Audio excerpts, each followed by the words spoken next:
Los grandes ríos son la savia de la cultura. El Nilo, el Éufrates, el Tigris y los principales ríos de la India y China son ejemplo de ello. La primera sociedad organizada o las primeras sociedades se formaron en sus orillas. La ciencia, la literatura y el arte nacieron allí.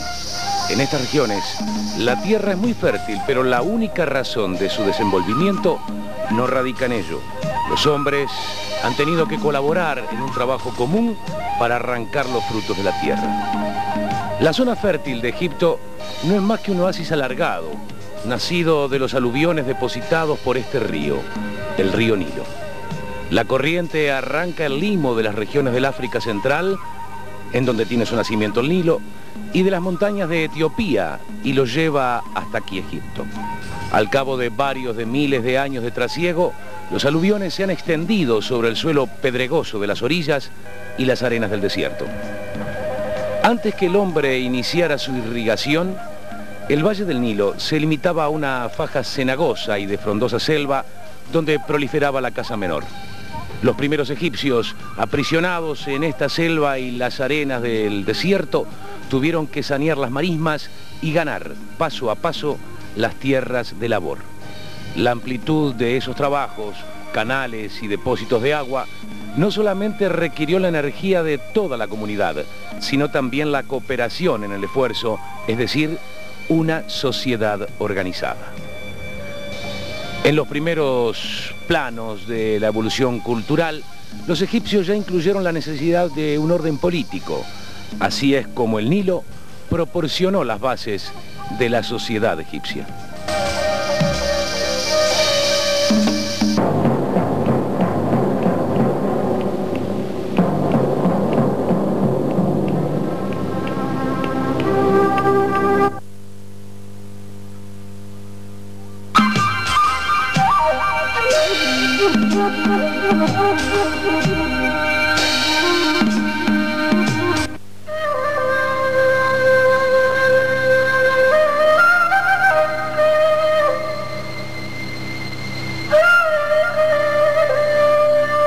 Todo Egipto es sin duda un regalo del río Nilo, y el Nilo es un río sin paralelo en toda la tierra. Egipto es una tierra sin lluvias, estrechamente confinada a las riberas de su gran río. El contraste entre la fértil tierra negra y las arenas del desierto está marcado por un margen definido que es el límite extremo a que pueden llegar las aguas del Nilo. Al mirar hacia el valle del río, se percibe el bullicio y la fecundidad propias de la vida. Al mirar hacia las colinas de piedra arenisca, se ven las extensiones desoladas, donde esa vida no es posible. A causa del dramático contraste entre el desierto y las tierras de sembradío, es que todos repiten con Heródoto que Egipto es un regalo del Nilo y su razón de existir.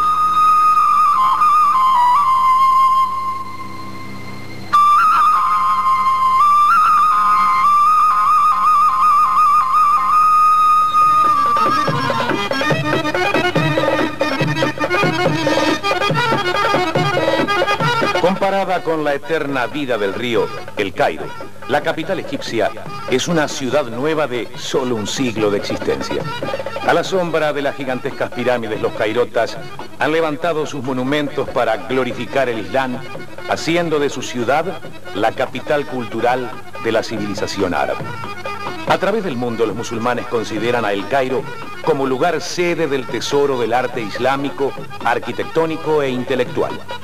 Como capital de la nación árabe más populosa, El Cairo se enfrenta a problemas muy complejos y difíciles de solucionar. Su población crece al increíble promedio de 3.300 personas por día, y el crecimiento, traducido en problemas sociales, se refleja muy claramente en la vida ciudadana. Este incremento fue debido en gran parte a un descenso en la tasa de mortalidad infantil. La población de Egipto casi se triplicó entre los años 1907 y 1970 y continuó aumentando hasta llegar a una cifra aproximada a los 40 millones de habitantes. Como en el pasado, el 93% de los mismos se concentran en el fértil delta y en el valle del Nilo. Se estima que en esta zona, la zona del Cairo, y en sus alrededores, viven 8 millones de seres, un 20% de la población total. Es entonces natural que las calles estén atestadas de legiones de peatones que se desplazan eludiendo centenares de vehículos, tratando de obtener un mínimo lugar en los medios públicos de transporte y otorgando a esta visión ciudadana un perfil a veces caótico que puede asombrar los ojos occidentales y también sus oídos. Las bocinas de los automóviles suenan sin descanso, proporcionando la banda sonora de estas imágenes.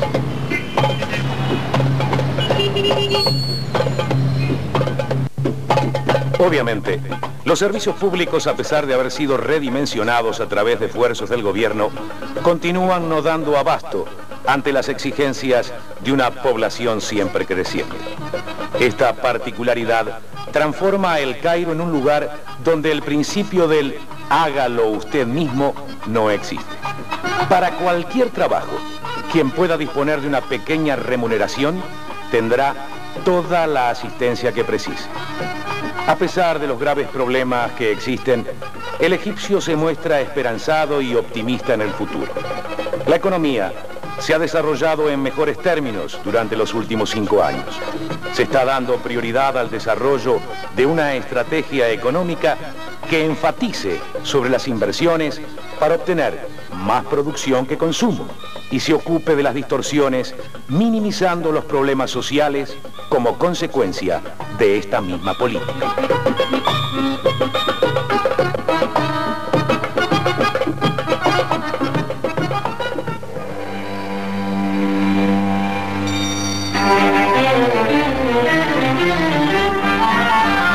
El problema de la vivienda como consecuencia de la explosión demográfica ha continuado creciendo en volumen hasta llegar a una dramática realidad: la crisis de alojamiento. El gobierno es consciente del mismo y sabe que el esfuerzo en pro de su solución habrá de ser enorme. En El Cairo viven 2.000 personas por kilómetro cuadrado. Entre los puntos fundamentales a encarar por el Poder Ejecutivo egipcio, este se ha comprometido a encontrar una solución radical al mismo para que cada ciudadano pueda planificar su porvenir y encontrar una vivienda adecuada en una fecha determinada. El asistir al más necesitado implica a la vez garantizar la llegada de productos subsidiados a los que tienen derecho a recibirlos y la supresión del despilfarro en los gastos públicos.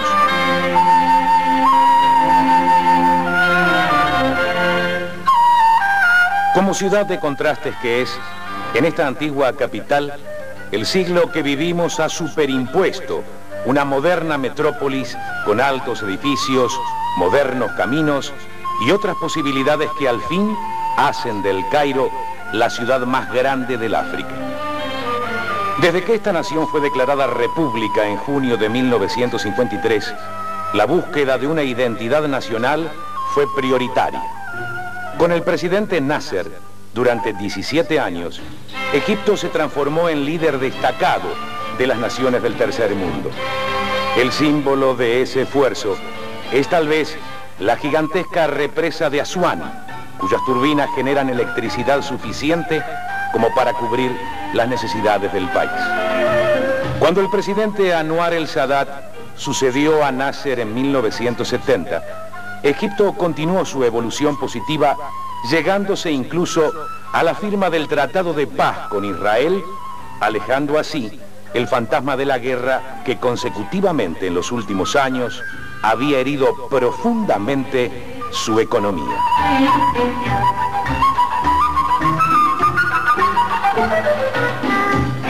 La muerte de Sadat planteó interrogantes fuera y dentro de fronteras. En este palco encontró la muerte el presidente egipcio. Un grupo radical de fanáticos musulmanes opuestos al acuerdo que Sadat firmara con el primer ministro de Israel, Menachem Begin, tramaron y pusieron en marcha el plan criminal que se concretó cuando el mandatario egipcio presenciaba desde aquí un desfile militar. Frente al palco se encuentra la tumba del soldado desconocido. Ahora, un poco más atrás, en la sombra que proyecta una pirámide hueca, está emplazada la tumba que guarda los restos de Anwar el Sadat, a quien su pueblo recordará como uno de los responsables del mayor esfuerzo para establecer una justa y duradera paz en el muy conflictivo Medio Oriente.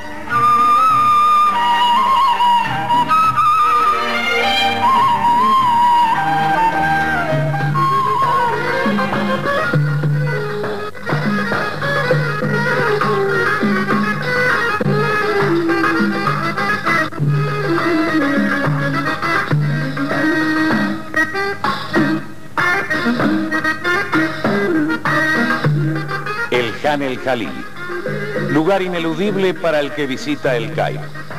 Famoso mercado, establecido en el año 1400 y constituido en el bazar oriental más grande del mundo. Objetos antiguos y modernos, sencillos o sofisticados, de marfil, alabastro, plata, cobre, bronce u oro. Alfombras, tapices, coloridos papiros, integrando así una lista infinita de objetos. Una experiencia fascinante para los sentidos. La compra de un prendedor, un anillo o una túnica árabe o lo que se le ocurra entre miles de cosas implica para comprador y vendedor la práctica casi deportiva del regateo. Si alguien llegara a este mercado oriental con la decisión de pagar los precios establecidos, estaría dejando de lado el aspecto más simpático y más atrayente de estas particulares operaciones comerciales, el pelear por el precio. Y los propietarios de los comercios, evidentemente, no entenderían nada. Ellos disfrutan, tanto como sus clientes, del regateo previo hasta ponerse de acuerdo sobre el costo de una mercadería. La atmósfera del Khan el Jalili es casi surrealista.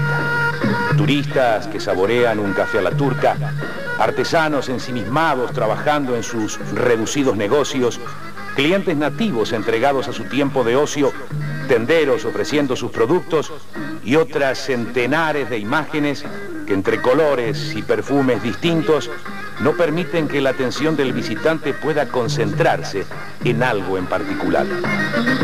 Las tentaciones para el occidental son tantas que seguro que una visita a este exótico mercado oriental incidirá luego en el exceso de equipaje.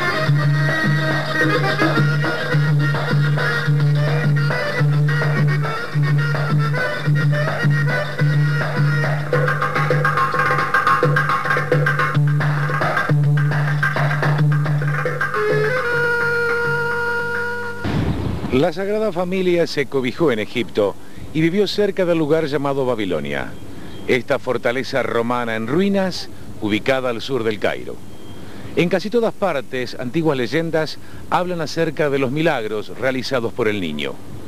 Aquí en Babilonia está la iglesia suspendida, construida, según dice la tradición, en la época de los apóstoles y considerada por ende la iglesia más antigua del mundo. Esta iglesia, conjuntamente con otros templos, constituyen evidentemente preciosas reliquias arquitectónicas de los primeros años del cristianismo.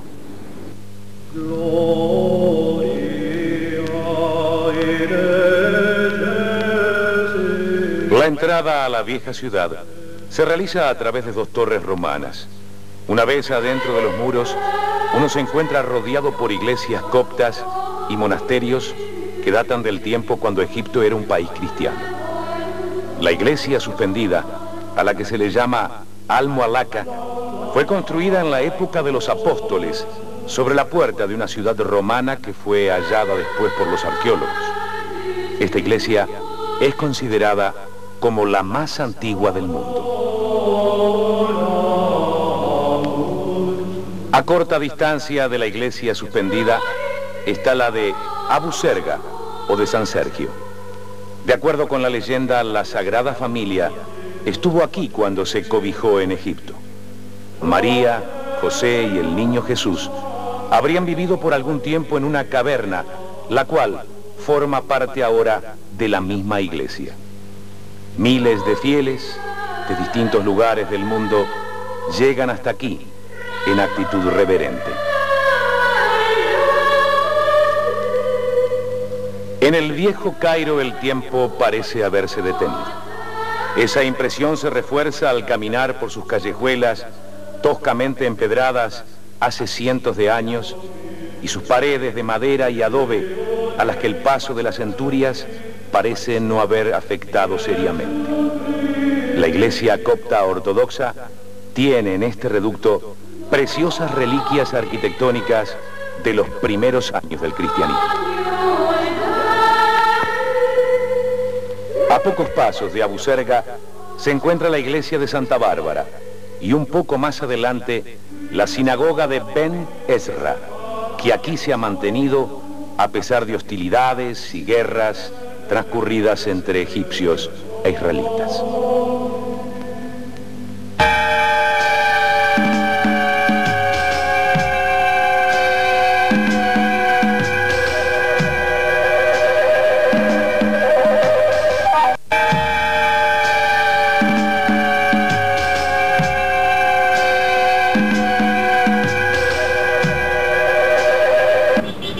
Si bien el cristianismo comenzó en Egipto durante la propia vida de Cristo, más tarde, en el 640 de nuestra era, los árabes introdujeron el Islam. En la actualidad el 93% de la población profesa la fe islámica, y es por ello que aquí, en el Cairo, cuando se alza la vista, se ve recortada en el cielo la fantasía arquitectónica que conforman las mezquitas, con sus grandes domos y sus altos minaretes.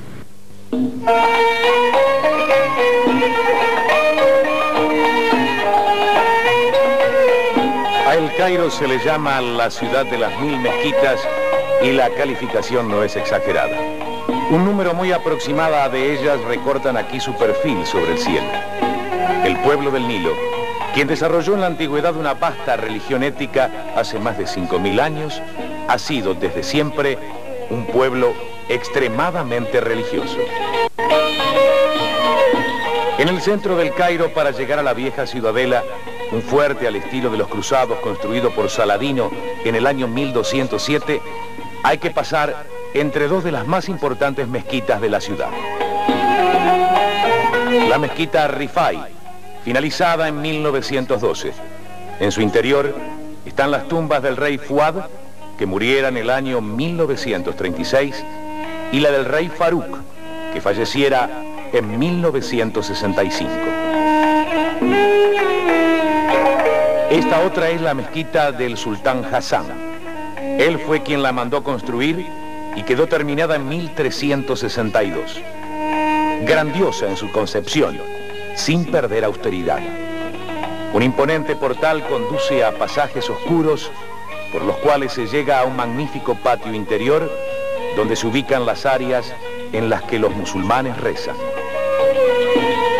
En un enorme salón se halla la tumba del propio sultán Hassan, realizada en alabastro. Varias veces al día, aquí, como en las 1000 mezquitas de Egipto, los religiosos musulmanes así se comunican con su Dios.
Las tierras que son regalo del Nilo significan para los campesinos pesadas obligaciones. En este terreno también se aprecian marcados contrastes. Estas imágenes podrían haber sido registradas cientos de años atrás e incluso algunas parecen haber salido de los dibujos que los antiguos egipcios realizaban sobre temas agrícolas. Claro que ahora al lado de una noria que mueve un burro, un moderno tractor trabaja la tierra. Tierra irrigada por las crecientes del río y fertilizada por su limo. Trigo y otros granos en invierno. Lino y caña de azúcar en la primavera. Frutas en el verano. Flores, arroz y maíz en el otoño. Y el algodón egipcio, que goza de fama mundial y que sigue teniendo gran vigencia en la producción agrícola del país, constituyéndose en uno de los más importantes rubros de exportación. Gimen casi musicalmente las ruedas hidráulicas que elevan el agua de los canales, mientras las espaldas de los campesinos se encorvan y enderezan sobre espacios verdes que contrastan vivamente con el lejano desierto.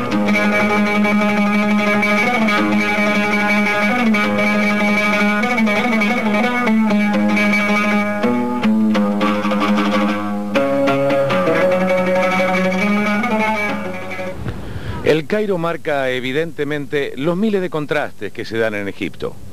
Confluencia de los mundos asiático, africano y europeo, centro internacional para actividades de todo tipo. Hoy, en el intento de ser nuevamente capital de una nación líder del mundo árabe, algo muy difícil de lograr en un convulsionado Medio Oriente. Detrás de este polifacético presente que hoy descubrimos, hay siglos de historia viva. Un pasado milenario que enorgullece a este pueblo, que exhibe ante el mundo y a través de los tiempos su esplendor faraónico, las huellas del cristianismo y las glorias del Islam. Egipto parece tener como destino el ser la tierra prometida de los historiadores. Su mismo clima preserva los restos del pasado. Productos tan frágiles y perecederos como vestidos y papiros se conservan aquí durante miles de años, si no son anegados por las crecidas del Nilo o destruidos por manos sacrílegas. Se han encontrado objetos intactos que bajo otro clima más húmedo hace tiempo se habrían convertido en polvo. Otro factor que ha ayudado a su conservación, único en su género, fue la religión de los egipcios. Influidos por su concepción religiosa, los egipcios han erigido a sus muertos tumbas donde apenas se percibe el paso del tiempo. Han ofrecido a sus difuntos presentes diversos y numerosas obras de arte. En su honor han grabado inscripciones, relieves y dibujos. Todo esto formando de esa manera el álbum más completo y bello y fascinante de la historia de la cultura que alguien pueda imaginar.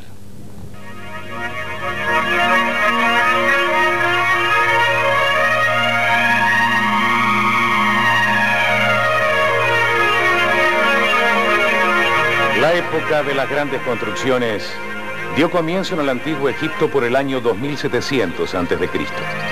De esa época son impresionantes testimonios las pirámides de Giza, al sur del Cairo, consideradas como una de las maravillas del mundo. La mayor y más famosa fue construida hace 5000 años por el rey Keops. Mide 146 metros de altura y tiene una superficie de 55.000 metros cuadrados. En su construcción fueron empleados 3 millones de bloques de piedra con un peso de 2,5 toneladas promedio cada uno. El historiador griego Heródoto, que visitó Egipto hacia mediados del siglo V antes de Jesucristo, cuenta que en su construcción trabajaron no menos de 100.000 hombres durante 20 años. El faraón reposaba aquí en su sarcófago en el centro de la imponente mole pétrea. Al pie de las pirámides, el visitante se siente empequeñecido y asombrado ante la fuerza que significó la idea de la inmortalidad para la evolución del hombre. La pirámide de Kefren, algo más baja que la de Keops, construida por su hijo en una zona más alta. En su vértice Aún se aprecia restos del antiguo revestimiento de piedra calcárea lustrada que la cubría. Su altura, 136 metros. Cada uno de sus lados mide 214 metros. La tercera de las pirámides es la de Miserino. Tiene 66 metros de altura y fue la última que se construyó. A su alrededor, al igual que en las otras, se levantan pequeñas pirámides destinadas a los miembros de la familia del faraón. Las pirámides debían ser moradas eternas. De ahí porque fueron construidas al igual que los grandes templos con materiales muy resistentes. Alguien dijo una vez: muchos temen al tiempo, pero el tiempo es quien tiene temor de las pirámides.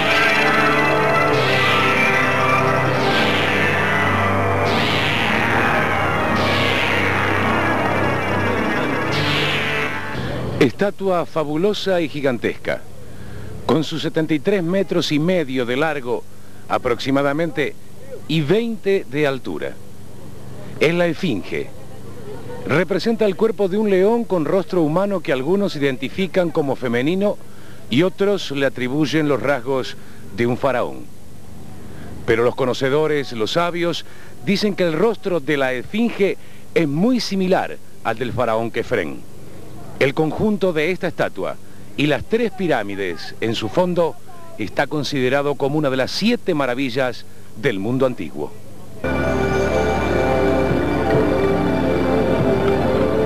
El nombre en árabe de la Esfinge es Abu el-Houl, el padre del miedo. 1000 años después de construida, las arenas del desierto la sepultaron. Fue el faraón Tutmosis IV quien la hizo desenterrar y la restauró, de acuerdo a lo que se informa en una estela emplazada entre las propias patas de la enigmática bestia. 3000 años después, los mamelucos usaron el monumento para practicar puntería con sus cañones.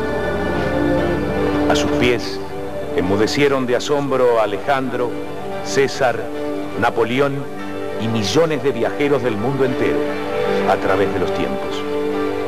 Enormes contingentes de turistas llegan aquí, día tras día, para vivir un sinfín de emociones, aquellas que se experimentan cuando nos enfrentamos a la historia misma y otras hechas de medida para el turismo, pero no por ello exentas de atractivo, como esta.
La zona de las pirámides no es tan solo un lugar para que disfrute el turista.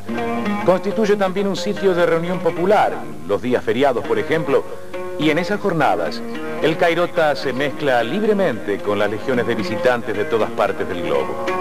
Y son los cairotas los que en estas ocasiones protagonizan momentos de auténtica exteriorización de su natural alegría, momentos que no están programados en ninguna gira turística.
La máxima "todos somos iguales ante la muerte" era desconocida por los antiguos egipcios. No solamente existían diferencias sociales, sino también religiosas entre el rico al abrigo de su tumba, protegido contra los chacales y las alimañas del desierto, y el pobre, que no tenía dinero para embalsamar su cuerpo. Los restos de este último, enterrados sin sarcófago a 1 metro bajo las arenas del desierto, pronto eran víctimas del tiempo y no podían, por lo tanto, participar de la felicidad del más allá. Los más pobres trabajaban con ahínco para reunir el dinero que les permitiera unos funerales adecuados o para reservarse al menos un lugar en las tumbas colectivas que emprendedores contratistas hacían excavar en esa época. Las tumbas reales más antiguas, cerca de la ciudad de Abidos, no fueron más que profundas zanjas excavadas en el suelo, cuyas paredes eran reforzadas con adobes, lo que le daba un aspecto de gruta con muros de mampostería. Pero ya en esa época se empezaron a construir las mastabas, monumentos en forma de caja con las caras ligeramente inclinadas. Más tarde, las mastabas se convirtieron en tumbas reales de dimensiones mucho mayores, que son las pirámides, las más grandes construcciones del mundo, salvo la Gran Muralla China. Al principio se construyeron encima de una mastaba otras mastabas progresivamente más pequeñas, y de ahí nació la denominada pirámide escalonada.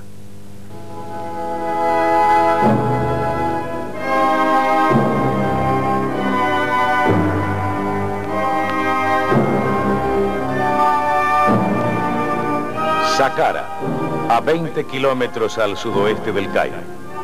Aquí se encuentra la gran pirámide escalonada que precedió por varias centurias a las pirámides de Giza.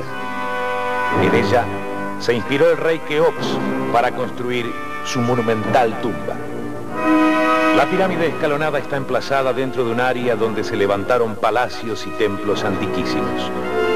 La zona es un atractivo permanente para el arqueólogo y hace poco tiempo se han realizado descubrimientos de enorme importancia. En la actualidad, grupos de expertos internacionales llevan a cabo diferentes excavaciones. Los relieves que se pueden apreciar en los muros son considerados como los más finos de Egipto y realizados por el artista con una maestría exquisita. Ellos muestran escenas cotidianas de la vida del antiguo Egipto. Se sabe que en esta vasta y compleja necrópolis yace, en una tumba que no fue descubierta todavía, Imhotep, quien fuera el arquitecto de la pirámide escalonada que el rey Zoser de la tercera dinastía le mandó construir para cobijar su sueño eterno.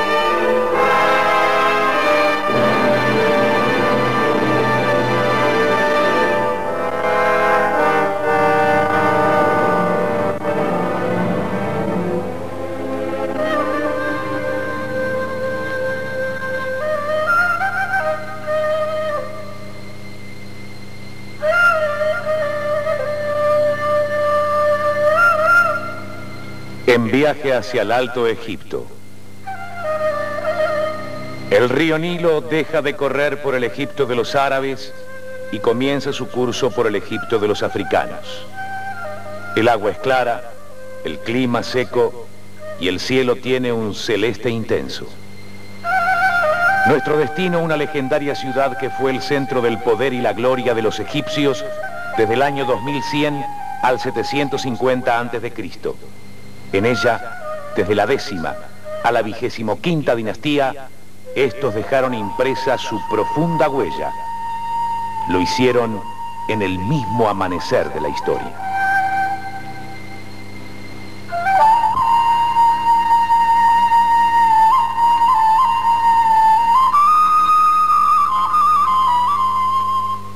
Luxor es la ciudad egipcia que contiene la más importante y única colección de templos, mientras que en las colinas occidentales están ubicadas magníficas tumbas de faraones y nobles. En las paredes de templos y tumbas, el artista del antiguo Egipto ha expresado gráficamente su extraordinario talento, transformando estos lugares en museos perpetuos. Luxor, en el corazón del fértil valle del Nilo a 671 kilómetros del Cairo, tiene una rica historia que empieza 2300 años antes de Jesucristo. A través de los tiempos, esta ciudad tuvo varios nombres. Se llamó al principio Bast. Cuando los griegos la visitaron, la denominaron Tebas. Homero se impresionó ante sus templos, muros y puertas y la inmortalizó la ciudad en sus poemas, llamándola la ciudad de las 100 puertas. Los árabes la llamaron luego Luxor, que significa la ciudad de los palacios, impresionado por sus construcciones y por todo su esplendor.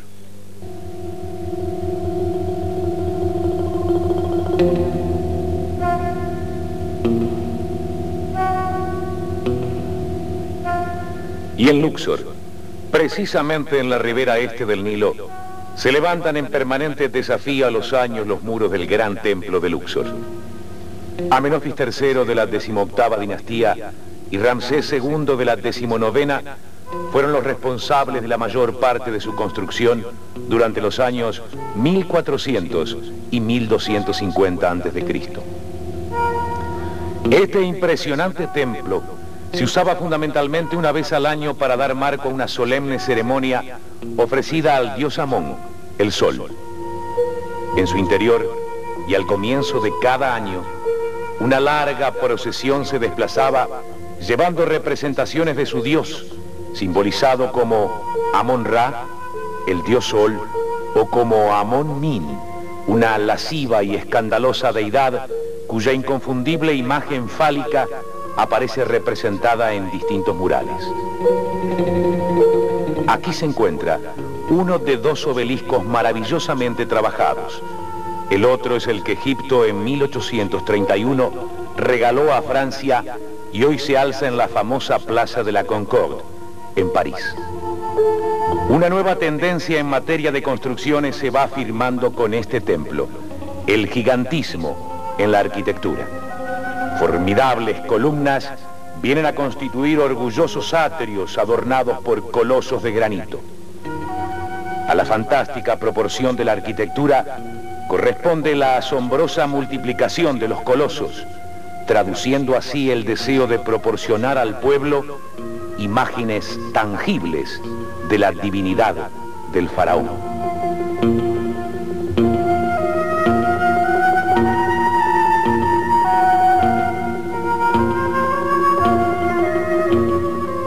Muy cerca del templo de Luxor se encuentra el gran templo de Amón, o templo de Karnak. Es este el más grande y vasto complejo de templos, lagos sagrados, capillas y caminos triunfales bordeados por esfinges. Este templo fue construido, modificado y reestructurado de acuerdo a los deseos de los faraones que se sucedieron durante 2000 años hasta llegar al tiempo de los romanos. Al entrar, nos encontramos con el primer pilón, el más grande del mundo, una contribución de los Ptolomeos al templo. Pasando el mismo, penetramos al patio interior, gran espacio abierto, donde la misma historia nos rodea. Resultan formidables las dos estatuas de granito rosado que representan la figura de Ramsés II. Columnas de más de 23 metros de alto, obeliscos de 320 toneladas y otras construcciones tan impresionantes como estas están legítimamente asociadas con los nombres de faraones desde la 12ª dinastía hasta los Ptolomeos, en el año 30 después de Cristo.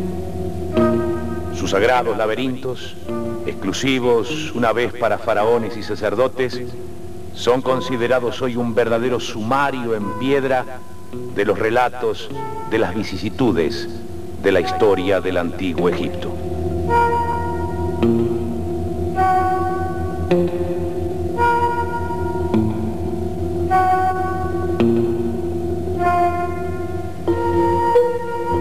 Para llegar al Valle de los Reyes, llamado también el País del Silencio por los antiguos, hay que cruzar las aguas del Nilo hacia su margen occidental.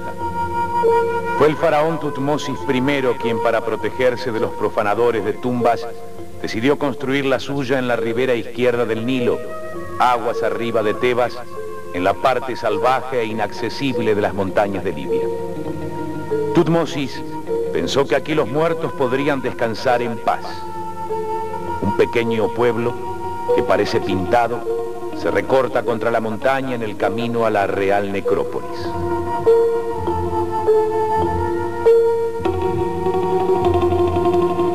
Durante 4 siglos los posteriores faraones siguieron el ejemplo de Tutmosis. Aquí es donde decidieron reposar los señores de Egipto, en otro tiempo tan poderosos, tumbados detrás de paredes rocosas, en medio de un paisaje de profunda y sombría serenidad. Pero también por aquí, como en las pirámides y mastabas, han pasado los profanadores. Ni las medidas de seguridad de los faraones, ni sus maldiciones, pudo protegerles después de su muerte. Tampoco lo hicieron las trampas que excavaron para alejar a los intrusos. Ellas no le hicieron lograr el eterno reposo. Así, los egipcios, en su deseo de conservar los cuerpos de sus difuntos, descubrieron también el arte de embalsamar, y lo hicieron hace 6.000 años.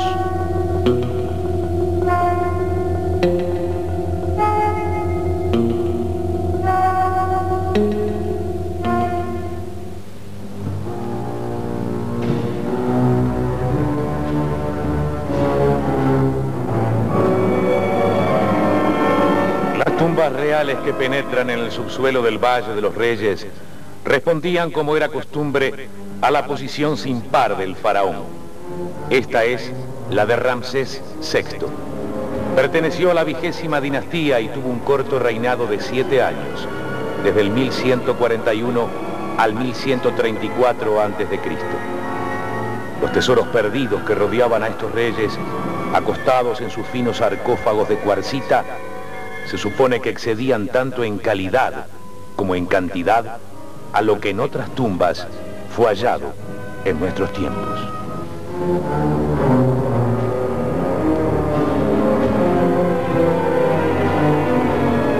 La tumba de Amenofis II. Su reinado se ubica en la dinastía XVIII. Su sarcófago permanece aún en su profunda morada final. Al igual que su padre, Tutmosis III amaba la guerra y fue criticado por sus maldades exhibicionistas, cosa excepcional en un faraón. Las pinturas que decoran las paredes de su tumba tienen colores muy tenues, pero están finamente realizadas. Aquí reposaban, además de Amenofis, 30 momias reales. Una serie de escenas representan el viaje del sol durante las 12 horas de la noche y muestran patéticamente las extravagancias surrealistas de un sueño místico.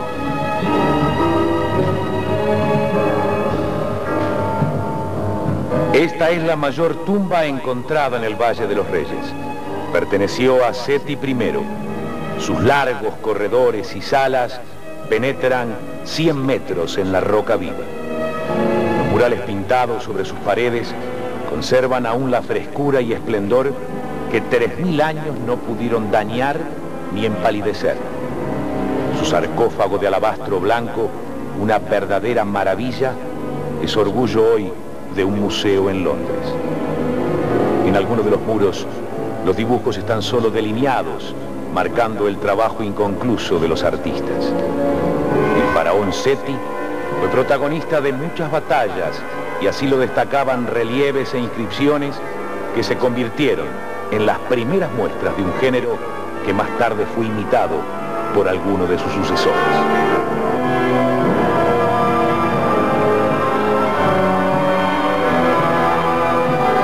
Y así llegamos a la tumba del faraón niño, Tutankamón. Su nombre no alcanzaría relieve en la historia a no ser por el descubrimiento de su tumba casi intacta y que le aseguró renombre mundial.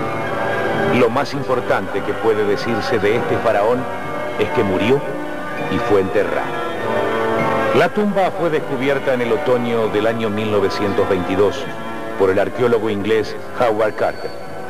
Recién en 1925, Egipto autorizó la apertura de su sarcófago. Se halló así un féretro de madera, otro en su interior con un tercer ataúd el más rico que se conoce en el mundo, de oro puro y engastado con esmaltes de vivos colores. Pesaba más de 200 kilos. El examen anatómico de la momia reveló que Tutankamón recién había cumplido 18 años en el momento que fue sorprendido por la muerte.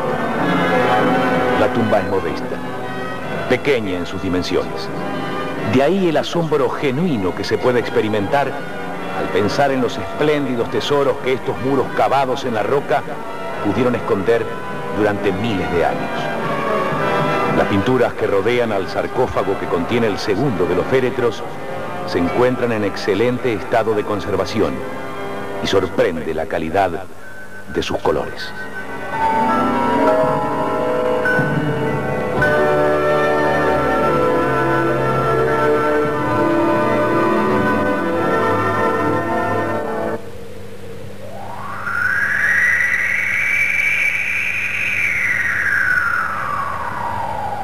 Próximo al Valle de los Reyes, se recorta sobre un anfiteatro natural de rocas la imagen del templo de la reina Hatshepsut, el templo del acantilado. Magnífica construcción con amplias terrazas y una gran escalera central. La reina Hatshepsut fue esposa del faraón Tutmosis II, quien murió a los 4 años de reinar. La poca edad de su hijo dejó el campo libre a la viuda. Basada en algún perdido antecedente en los que una mujer reinara con los títulos de rey, tomó las insignias de faraón. Adoptó, como todos ellos, un protocolo oficial de 5 títulos, sin renunciar a su feminidad, aunque el título de toro poderoso fue lógicamente eliminado de ese protocolo. Se adivina en la reina Hatshepsut un alma ambiciosa y enérgica. Su rostro es agradable, aunque se cree que en sus representaciones artísticas está retocado. Hay dibujos que la muestran vestida con atuendo masculino y muchas veces su cara se adorna con barba, el signo de la realeza. Se sabe que luego de la desaparición natural o provocada de la extraordinaria reina rey, Tutmosis III se encarnizó contra la memoria de su antecesora. Estatuas rotas, cómplices condenados a la nada y nombres arrancados de los cartuchos y reemplazados por otros indican ese rencor. Sin embargo, su templo en Deir el-Bahari, provocará siempre un recuerdo eterno.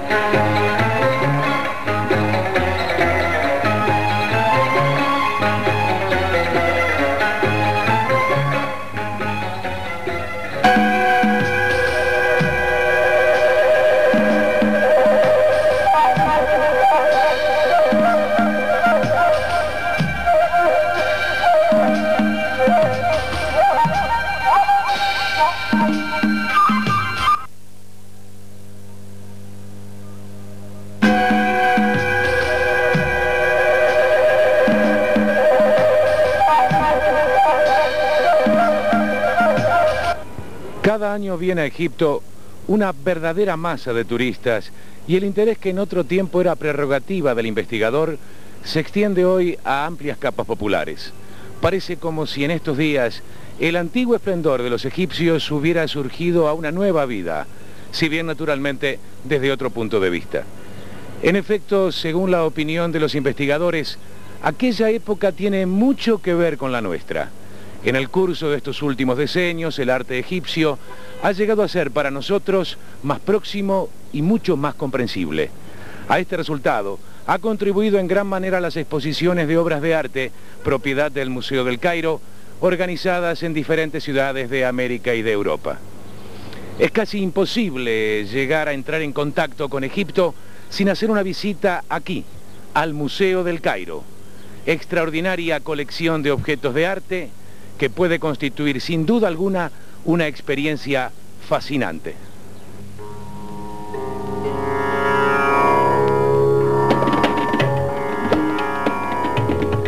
Además de las numerosas salas de exposición abiertas al público y que contienen objetos preciosos, existen aquí depósitos y habitaciones con una multitud de obras de arte destinados únicamente a la investigación. Este patrimonio es enriquecido continuamente a través de nuevas excavaciones y adquisiciones diversas. El Arena del Desierto, agente conservador extraordinario, constituye así una fuente inagotable de tesoros de arte. Aquí, en la planta baja del museo, están los monumentos más significativos e imponentes que datan de un período de tiempo comprendido entre principios de la época egipcia y la época romana tardía. Material de enorme importancia, tal como pinturas, esculturas y relieves relativos al culto de los dioses y de los muertos. Un mundo trascendente, construcciones y naves que se insertan dentro de un estricto orden religioso. Para tratar de entender al antiguo Egipto, es necesario retroceder en el tiempo 5000 años, y al contemplar todos estos restos de esa época, imaginarnos que nos hallamos al principio de una cultura que ya había alcanzado su apogeo cuando recién, en Europa, el hombre cazador recorría, por así decir, las regiones pantanosas de la época posglacial.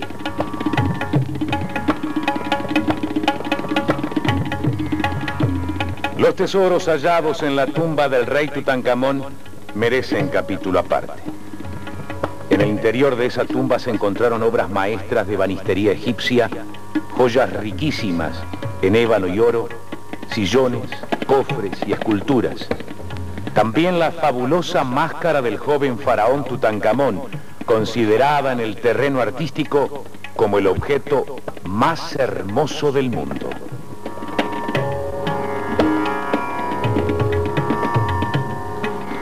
En total se encontraron en la tumba unas 200 piezas que representan otros tantos buenos ejemplos del exquisito nivel que alcanzó la artesanía egipcia bajo la dinastía XVIII y que hoy forman la parte más importante de las colecciones que orgullosamente se exhiben en el Museo del Cairo.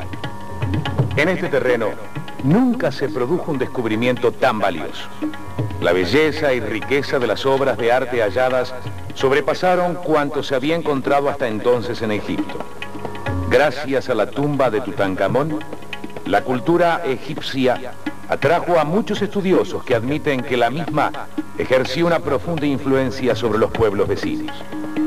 Cuando se contemplan estas riquezas encerradas en la tumba de un rey que tan solo duró 6 o 7 años, se adivina entonces el esplendor con que debían amueblarse tumbas de faraones que realmente fueron poderosos.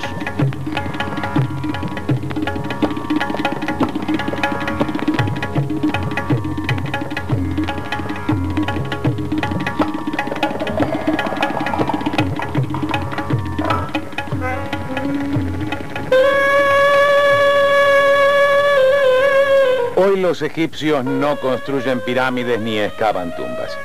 Su religión o el culto de sus muertos no les exige manifestaciones artísticas como en el legendario pasado. Sin embargo, se conserva a través de los tiempos el arte del dibujo sobre papiros.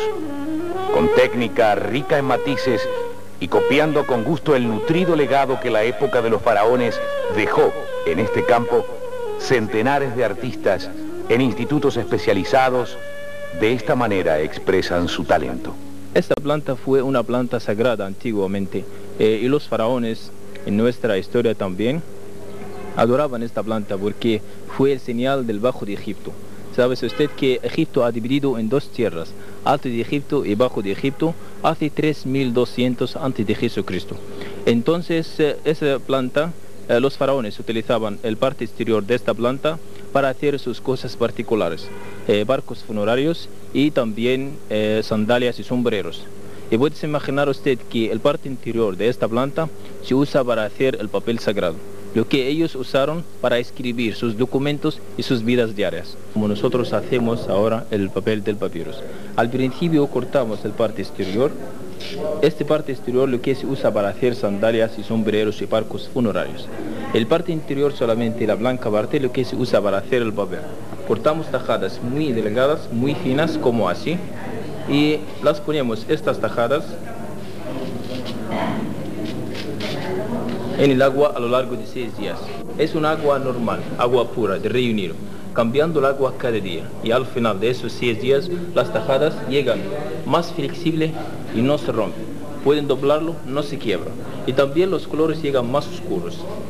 Y después las ponemos aquí, en 2 lados. Un lado verticalmente y al otro lado horizontalmente. Es deber de ponerlos uno junto al otro. Y también con el martillo martillamos para unirse o para juntarse. Y con el rollo para sacar el agua también.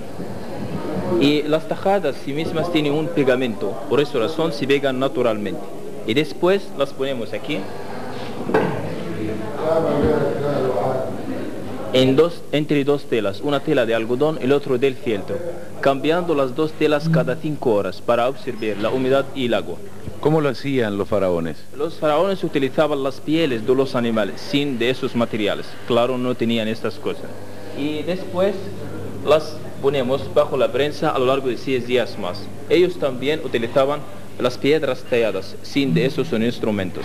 Al final de 12 días, 6 días en el agua, con 6 días bajo la prensa, utilizamos el papel del papyrus, lo que se usa para pintura o para escritura. Y después las mandamos a nuestra facultad, la Facultad de las Bellas Artes, para dibujar sobre el papel, típicamente como las figuras en el Museo Egipcio.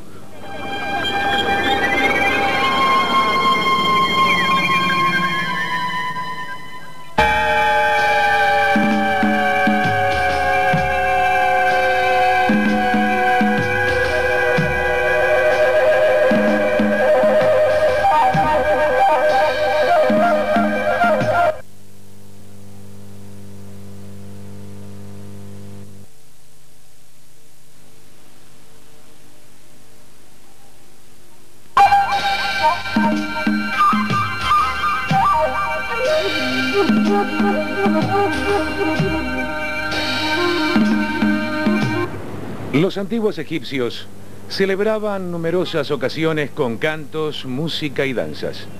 Los frescos en diferentes tumbas los muestran a jóvenes tocando el arpa, la flauta y el violín. Mientras tanto, la danza ha figurado como elemento importante de toda la cultura egipcia desde la más temprana época, y el Egipto de hoy día ofrece innumerables atracciones a los amantes de la danza, desde el ballet clásico occidental a una gran variedad de bailes y espectáculos que son presentados en esta ciudad cuando la noche cae.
Egipto debe su existencia al Nilo, pero también al sol. En un cielo despejado, el sol a quien adoraron los antiguos se hunde en las tinieblas para resurgir cada mañana con toda su potencia. El sol era y es el gran factor que gobierna la vida cotidiana. Su victoria sobre la muerte nocturna y su brillante reaparición por la mañana renuevan en el egipcio de hoy la confianza en un futuro, así como renovaba la confianza de los faraones de que también ellos vencerían a la muerte como el sol y como el Nilo. Amenofis IV, que cambió su nombre por el de Ecnatón, el que agrada a Atón, quiso eliminar de su tierra el politeísmo, convirtiendo a Amón-Ra en el único dios de Egipto. Al romper el alba y en el declinar rosado de la tarde, un himno litúrgico que él mismo compuso se oía cantar. Entre otras cosas, ese himno decía: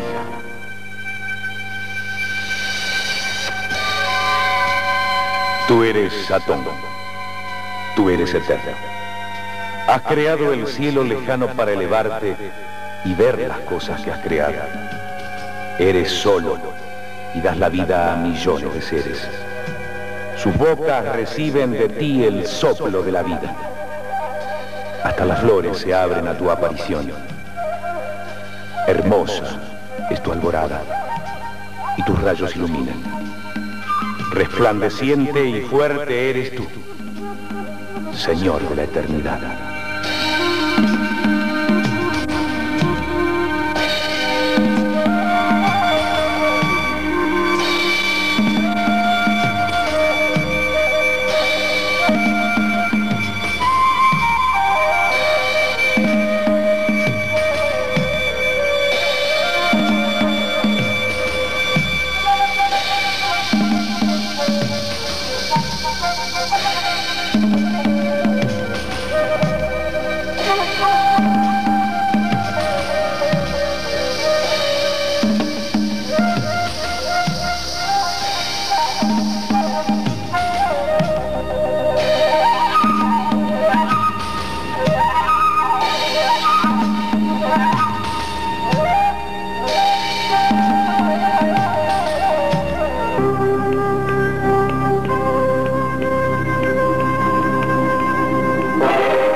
Oh.